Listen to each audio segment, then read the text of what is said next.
السلام عليكم، ازيكم عاملين ايه؟ يا رب دايما تكونوا بخير وفي اتم صحة وفي اسعد حال دايما يا رب.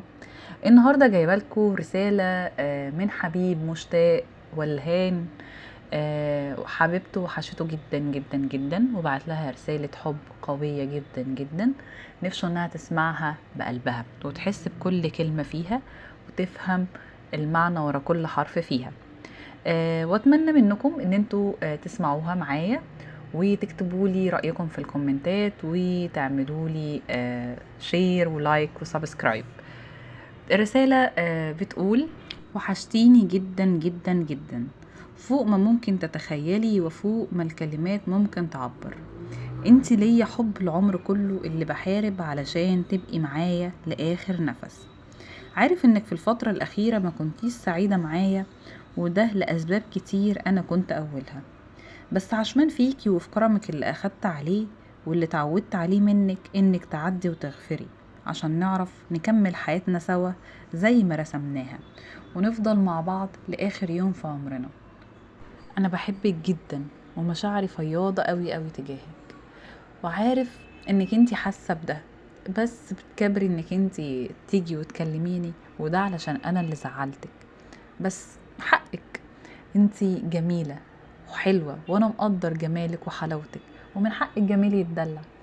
فانا هدلعك، بس سامحيني واعذريني وفوتيلي بجد الزعل اللي انا كنت السبب فيه. انا عايزه اقولك ان انا بجد في بعدي عنك بتعذب جدا ومش قادره على فراقك ولا يوم ولا دقيقه. فعشان كده نفسي نرجع تاني وتصالحيني، واديني يا ستي بقدملك رساله اعتذار على الملأ، وانتي عارفه ان انتي اللي مقصوده. انتي حبيبتي اللي بحبها وعمري ابدا ما اقدر استغنى عنها. انتي اللي اديتي لحياتي معنى، واديتي لوجودي فيها هدف. هدفي ان انا وانتي نبقى مع بعض في بيت واحد. انتي عارفة ان انا عصبي اوقات كتير، بس صدقيني عصبيتي دي علشان انا بحبك قوي، ومش عارف اي حد في الدنيا غيرك ممكن يستحملني زي ما انتي ما بتستحمليني. برغم كده انت عارفة ان حبك غيرني وخلاني انسان تاني. انا قبل ما اشوفك كنت تايه، ما كانش عندي هدف، لكن لما لقيتك حسيت ان انا لقيت كنز كبير بحافظ عليه وخايف عليه من اي حاجة.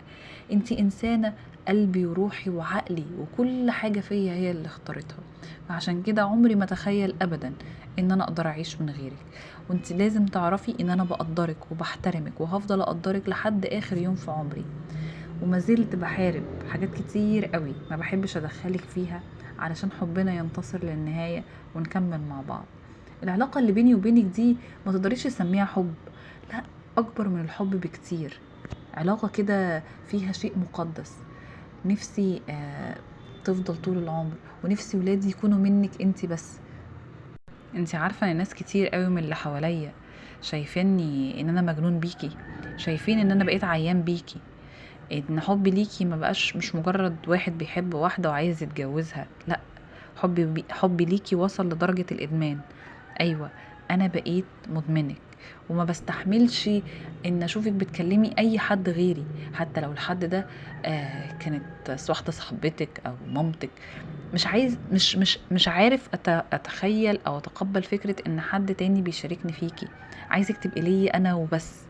عايز طول العمر ما تعمليش اي حاجة غير انك تهتمي بيا، عشان انتي الانسانة اللي انا شايف ان هي جديرة انها تكون ام اولادي، اللي بسأل ربنا انه يرزقني بيهم واعرف اربيهم زي ما انا عايز. وانتي بجد الانسانة اللي تستاهل انها تشيل اسمي. بحلم ان انا وانتي كده نبقى في بيت شبه الجنة، حتى لو عملناه من اوضة واحدة. بس بجد حلمي انك تكوني معايا. انتي مش مجرد انسانة دخلت حياتي، انتي ملاك دخل شقلب حياتي، غيرني من جوايا وغيرني في كل حاجة. بقيت بعامل الناس بطريقة انا عمري ما كنت اتخيل ان انا اعاملهم بيها. انتي عارفة قبل ما تدخلي حياتي كنت عامل ازاي؟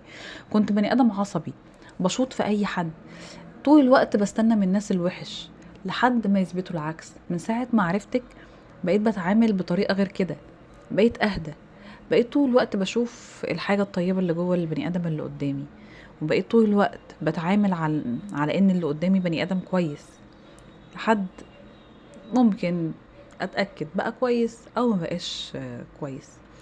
لكن مش عارف السبب في ده ايه. هل انت عشان شخصيتك قوية وبني ادمة ناجحة فانبهرت بيكي؟